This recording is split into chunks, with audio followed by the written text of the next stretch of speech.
Testing, 1, 2, fuck. I think we've got the new name. 1, 2, fuck. 1, 2, fuck. I'll just do a parody of the 1, 2 switch logo.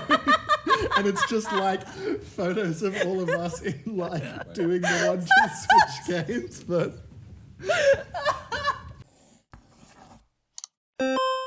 What's going on, dudes, dudettes, and dudebees? How's it going, Welcome dudes? to the Hangout Gamecast. Hey guys, welcome back to our channel. We've had a slight rebrand. We're now called Hangout Gamecast. So, just for your information. So that's why the graphics look slightly different. But hey. now it's fundamentally clear that we're not a morning talk show on Australian free-to-air television. We're actually kind of talking about games a little bit. But hey, how you guys going? We had a lot of people confusing us for the living room Yeah. work 10, and it was not so much a problem until we showed up to accept one of their Logie awards. then we got caught out on that, and so that's the backstory behind this change. The matching t-shirts were pretty good, though. I haven't even held a $100 no, let alone a fucking Logie. But yeah, how are you guys going? Pretty good. Yeah? Pretty good. Pretty good? I'm feeling pretty good about that joke that I just Yeah, made, so yeah, on a roll. Yeah, absolutely. Off to a fantastic start. Yeah, well, I just came back from a holiday in New Zealand, so I'm feeling pretty fresh, hopefully. I've forgotten how to talk, so this could go well. Anyway, we're going to be probing deep into our childhood past and certain areas of our brain that probably shouldn't be probed. And we're going to be talking about our childhood games and games that made us love video games and who we are today, really. So let's get probing, I think. I've dug down and grabbed the deepest cuts from obscure video games that I played as a child because, I feel like most people our age who grew up in the late 90s, early 2000s, played your Pokemons and your Zeldas and your Marios or your, whatever the equivalent was on the PS1, your Spyros and Crash Bandicoots. Yeah. But there's also the weird childhood games that you don't play because you saw them in K-Zone magazine and thought they looked super radical, but because they were the only thing to do at your grandma's house on their 20-year-old computer. And that's the sort of area that I've looked into in my memory banks. Would you like to give us an example? Yeah, I think my favorite one from that archive is a game called Mystic Towers, which is an isometric dungeon crawler where you play as Baron Baldric, a bald old wizard man who has to go through all of the Mystic Towers and destroy the monster generators and collect keys. And it is like a weird old PC game that I'm pretty sure only released the first one was a platformer that only released in Australia, and the second one was this isometric adventure game that I played that I'm pretty sure released on computers in the UK at least, because isometric adventure games were really big on early PCs in the UK. I don't actually know, I think it was just MS-DOS and whatever the Apple OS was at the time. And it's just a real weird game. Enemies include a snake that's just a UFO on the bottom, but a fleshy UFO. So it's a snake head, but then this weird skirt that undulates so that it flies around, and a seahorse on wheels. Sounds very, very creative. Yeah. It's so bizarre. There was also a spell called Toxic Cloud or Venom Cloud, which looked like 4 Ps, and it just you cast it and it would fall onto the ground and then roll, slide along the ground at the enemies. So it just looked like you were throwing handfuls of peas at the enemies. Like the letter P? No, the vegetable pea. Oh. 4 little green circles. I thought you were talking about the letter P, and I was like, this They is fall to the weird. ground and then roll towards the enemy. It slides along the ground. The sprite is 4 circles that are sort of conjoined in a cloud shape. Last time I checked, that's not typical cloud behavior, is it? Yeah, no, it's typical every spell in this game behavior because they had one action, and he did this weird thing where he put his hands up in the air so that it started really high and went directly onto the floor. So it really did look like he was holding his hands up above his head and being yeah, and throwing peas. I wish was we could have really got great. the visual there of Yeah. you Yeah, throwing your hands up in the air. That was pretty I'm sure good. you can look it up. There's probably some one single YouTube channel that's done a long play of the entire Mystic Towers thing. We need to find that. The other nostalgic thing is that it was a demo disc.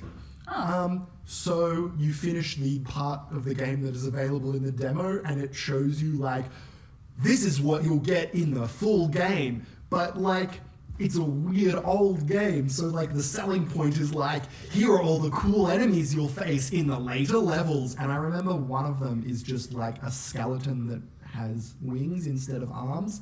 So it's a flying skeleton, but the wings are also made of bones. So like, it just had like bone wing frames, but it could fly. That would have terrified me so much as a It was kid. a weird ass game. That sounds like I remember. I think Commander Keen, which isn't an obscure game, but it had the same sort of you'll face these enemies in the full game sort of thing, or the next chapter rather. I think Yeah. it was. I'm not over the fact that you just described something as a fleshy UFO, to be honest. That's stuck with my head. I mean, I can show you what it looks like. No, thank you. But yeah, it's pretty weird looking. It sounds like a really weird euphemism for dick. Not gonna lie. If your dick looks like a UFO, Yeah, you that's- can see a doctor. Yeah, that's true. But, you know, Commander Keen was also on my grandma's DOS computer, so I played a bit of that growing up as well. It I've- had a weird soundtrack. I think we need to find this game and play it for the channel ASAP. I Mystic think. Towers. Yeah. I believe you can Download it? find it out there somewhere. It's I'm- gotta be somewhere. I'm pretty sure that there is an in-browser DOS emulator, actually. We gotta find it. Well, if you would like to see us play that, then feel free to comment down. Oh, also, I forgot to mention as well, anytime you feel like commenting down in the video, please do. Feel free to comment about your childhood games as well. Like with all of our podcasts, we love to have a discussion with you guys. So just feel free to, talk with us. We also have a Discord, which I'll talk about at the end of this podcast as well. Okay, Jacob, would you like to expel your childhood out to us? All right, so I figure a good place to start is the beginning. The first video game I have any memories of playing was when I was in kindergarten. I must have been 5 or 6 years old, and I had computers set up. I reckon it was the first time I was able to, use a computer. It was kind of this like, whoa, they got computers.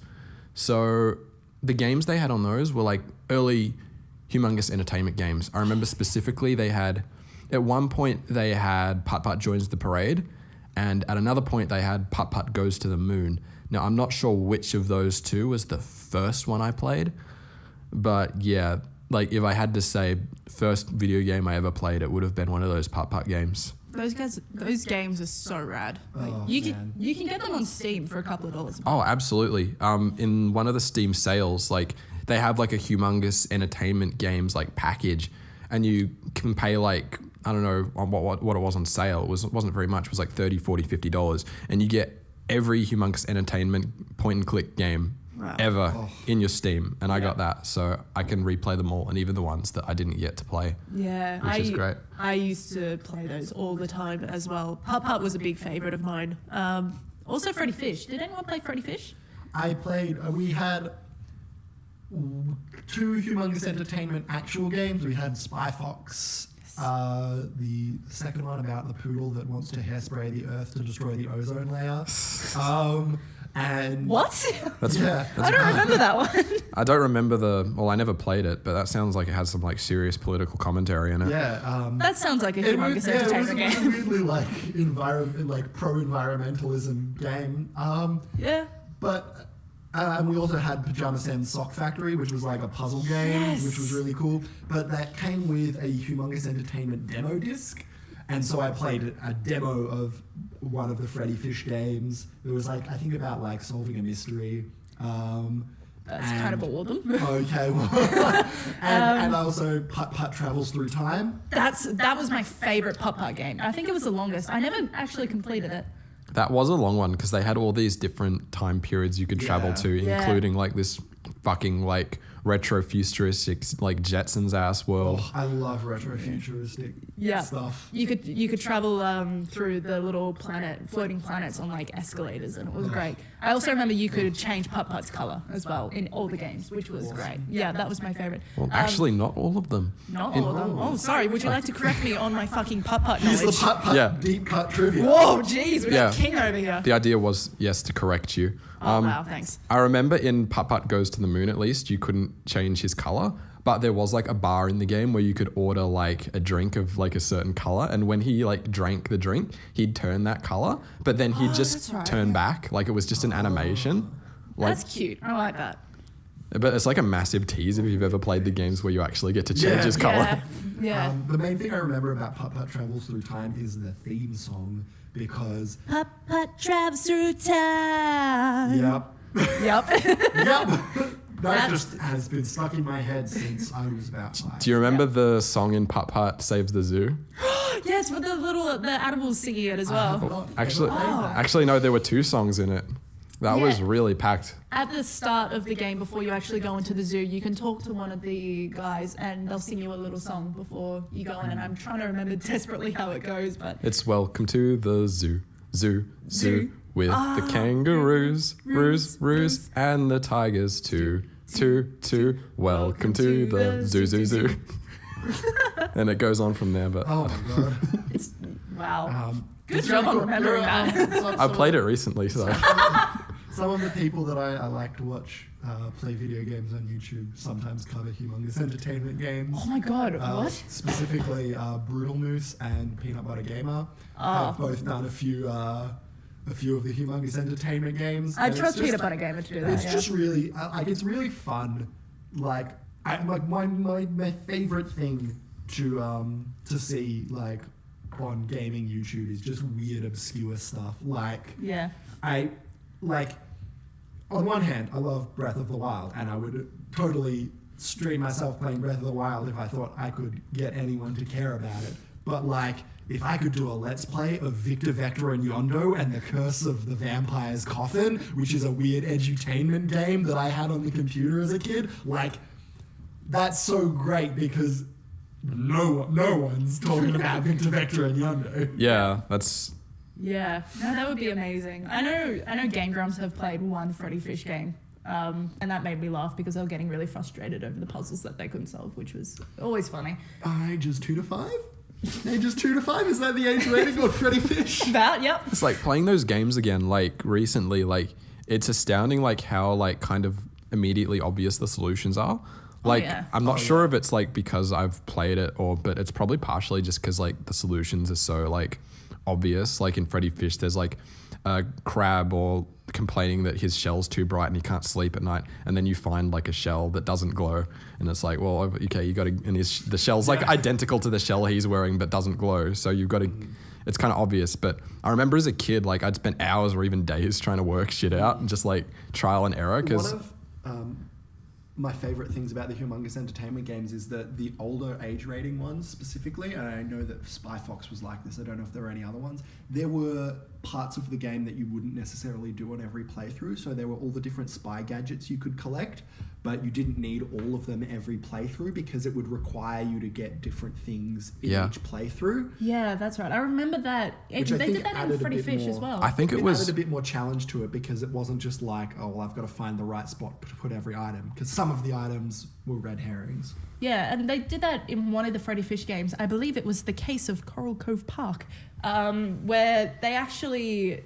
I mean, a lot of games do this, but they don't have the same game every time. I've forgotten what it's called. You guys will be able to help me on that one. But it's when you have different, like slightly different. It's the same plot, but you have slightly different items that you need and whatnot. Yeah.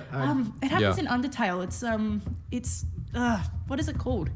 You know what I mean? It's you get branching paths. Yeah, no, it's not. It's not really branching. It's like every time you start a new game, like there are a few different things that are like randomized. Yeah, exactly. So that's what happened in Freddy Fish as well. So every time, I think it was only about 2 to 3 times in that specific Freddy Fish, but you'll get a slightly different path every time. And not all of the same NPCs will pop up. So you'll have slightly different. It's a really cool thing that the humongous entertainment games did that made them very replayable compared to absolutely. Other very fun but less replayable edutainment it's games like the there was, what was it? Was it Treasure Island and Treasure Galaxy and like all those ones with the Master of Mischief, and you had to do math.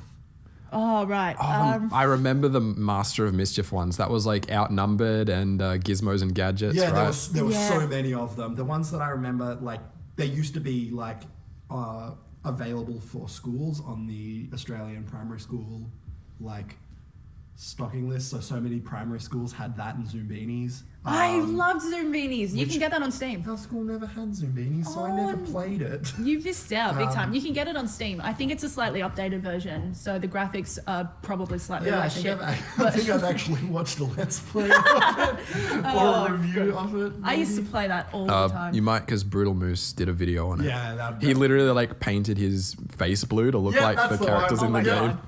That's dedication. Did either of you guys play any of the Dr. Brain games? Never heard of that. Wow, Don't really? think so. That was okay. I used to play this game called The Lost Mind of Dr. Brain, and essentially it was maybe early 90s computer PC game. It was very much like an education game. So what happened was that Dr. Brain swapped his mind with a rat, but something went wrong in the process and they kind of ended up merging together. So what you had to do was restore his brain back, and what you had to do was go through each part of his brain. So you'd learn about the different parts of the brain, but do an activity that's based on that activity in the brain. So one of the games I remember was a maze that you go through the neural pathways. So you actually had to form the neural pathways that he lost. Again, by going through these like mazes through of nerves. It was so cool. I wouldn't expect to like learn how to do neurosurgery in a children's game. It was awesome. I'm sure you can transfer that knowledge across. Isn't it just interesting that like people talk so much shit on like educational games, but there were some really, really like enjoyable educational games. Where in the World Is Carmen San Diego? I feel like they don't have a lot of educational games that are also fun games anymore. Yeah, no. Well, Maybe it's just because I'm not like looking. yeah, and we're not really in that age bracket anymore. Yeah. But- I feel like, kids these days, they're like the fucking game making companies are like not thinking how can we make these edutainment games anymore. Like right now it's like how can we give children games that encourage them to spend all their parents' money? Yeah. Yeah. Let's talk about online games that we used to play as well. So, because full confession, I actually got a Neopets account the other day and spent several hours playing Neopets. I used to be the absolute bomb at cheat on Neopets. I went back on it again, and I think I got to the end in about 45 minutes. I was very proud. But yeah, no, I got a Neopets account the other day. If anyone wants my username to add me on there, feel free to comment on There are it. so many good Neopets games. Oh, yeah. Specifically, the best Neopets game, Ice Cream Factory. Oh my god, that was so good. That was always my favorite, and it Yeah. had fucking great music as well. It did, yeah. I used to like Destructo Match as well. That was good. That was the one where it's kind of like a very it's based off a lot of other sort of games, but you have to match 3 colored blocks in a row, and then you double click on it and it disappears. Those kind of ones. Okay, yeah. So that was a good one. I used to like the fairy racing as well, which is basically Snake. But oh man, Neopets. Neopets was fantastic. It was great. You want to know something really funny about Neopets as well? They have the exact same website set up. They have not updated the website since about 2006. Beautiful. Yeah, so it's still got all of the little Flash bits in there as well. It's gorgeous. That's as it should be. Yeah. If they updated it, it wouldn't be Neopets anymore. It's like new RuneScape. Oh no, I loved old RuneScape. I tried to play RuneScape once, and the entire computer just crashed because I had a shitty Mac desktop. RuneScape is like one of the most like demanding games, which is really weird considering it looks like shit. I used to think it was called RunEscape. I feel like I'm not the only person in the world that made that mistake. Were you confused when you started the game and it wasn't about running and escaping? Well, yes. But no, I've spent a lot of hours on old RuneScape. You can still play the old RuneScape. Yeah, you can. They've got RuneScape Classic up, but Yeah. like there's very few people on it. Actually, you'd be surprised. Well, really? When I went on it Oh. the other day,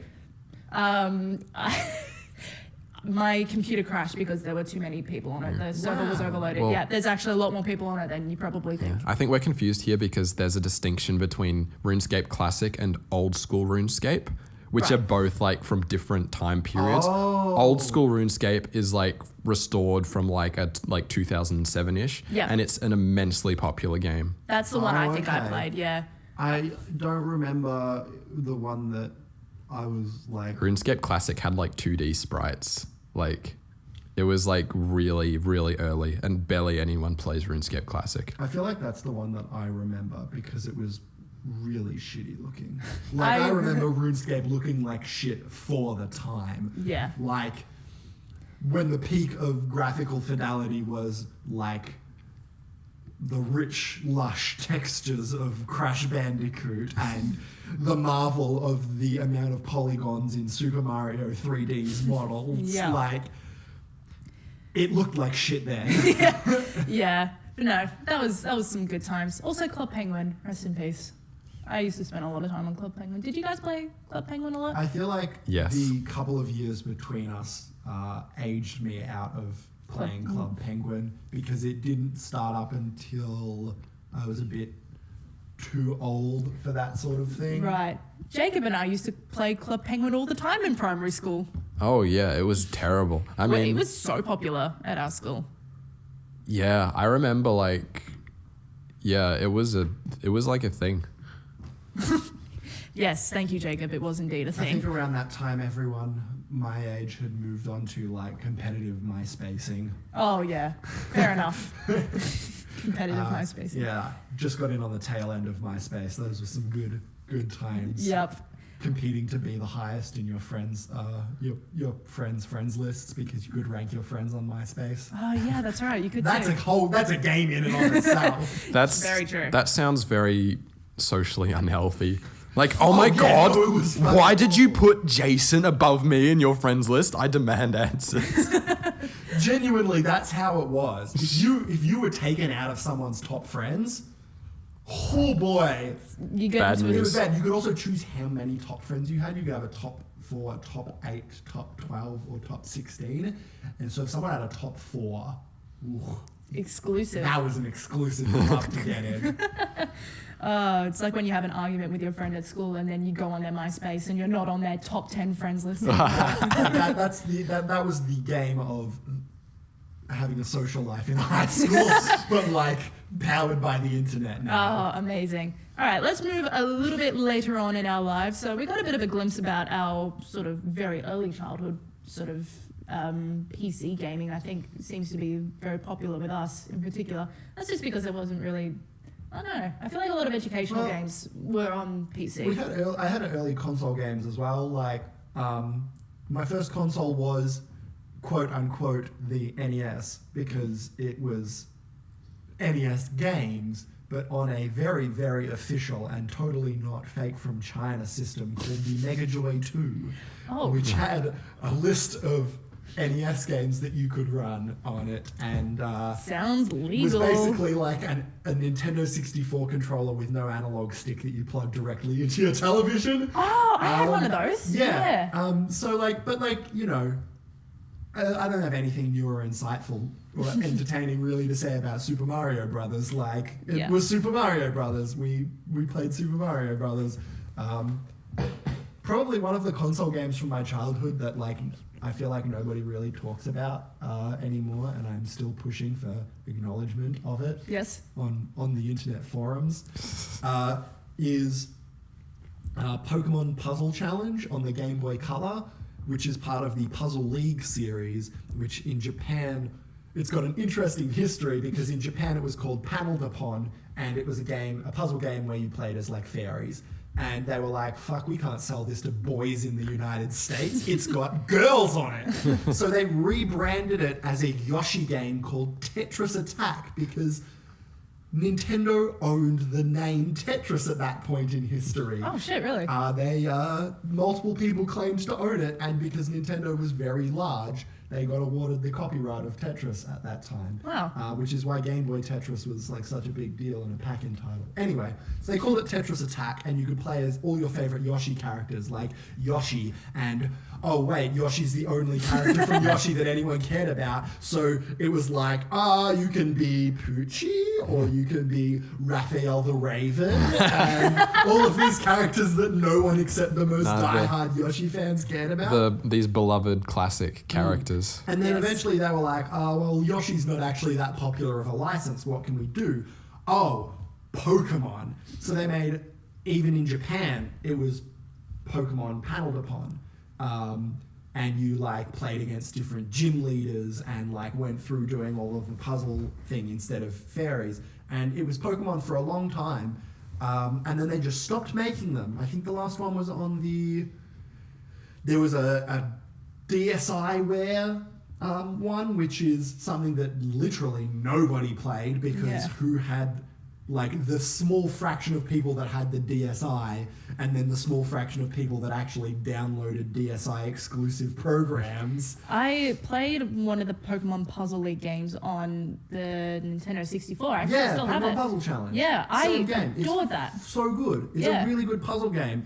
And fun fact, the item Lips Stick from Super Smash Bros., which is the flower and you hit people and it makes a flower on their head that sucks their life, that is the main character from the original Paneled Upon's like weapon. Really? Her name's Lip, and she's a fairy with a flower that she hit like. Sure. Lip for Super Smash Bros. Ultimate, please. Sakurai, please, Sakurai. Nintendo, are you listening? Hey, don't forget our man Waluigi. Oh. He was robbed. Rest in peace. Waluigi got what he deserved. Whoa. I mean, Waluigi has had his fair share of scandals, so maybe it was like a well thought through decision to not include him.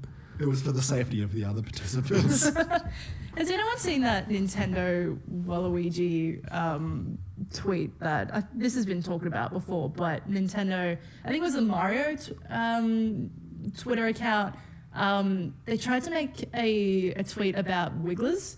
Yeah. You've seen this. I remember this vividly. Yeah. If you haven't seen, just look up Nintendo Wigglers tweet. You'll thank us later for that one. It was like, they wanted people to like vote. Like it was Wednesday, and it was just like a silly tweet with like a picture of like a plush of Waluigi sitting on a plush of a Wiggler. Yeah. And they were like, Waluigi Wednesday or Wiggler Wednesday, except they misspelled Wiggler. Yeah. Oh, it was bad. It was a little bit bad. Okay. Hey, future Hangout crew here. This was a really, really long discussion. Whoops. So I think we've split this up into multiple parts. So you're probably at the end of the first part now. Congratulations on making it through the entire first part. We'll be putting part 2 up shortly, so be sure to stick around for that one. Yep, and we're going to be counting the view counts. Like we're going to take the view count of part 2 and subtract it from the view count in part 1 to make sure every single one of you who has watched this watches the second part. And if you don't, we'll find you. And we will come into your house and force you to listen to our podcast. Put you in a dark room with headphones and make you listen. This is not a genuine threat. Please don't take the video down YouTube.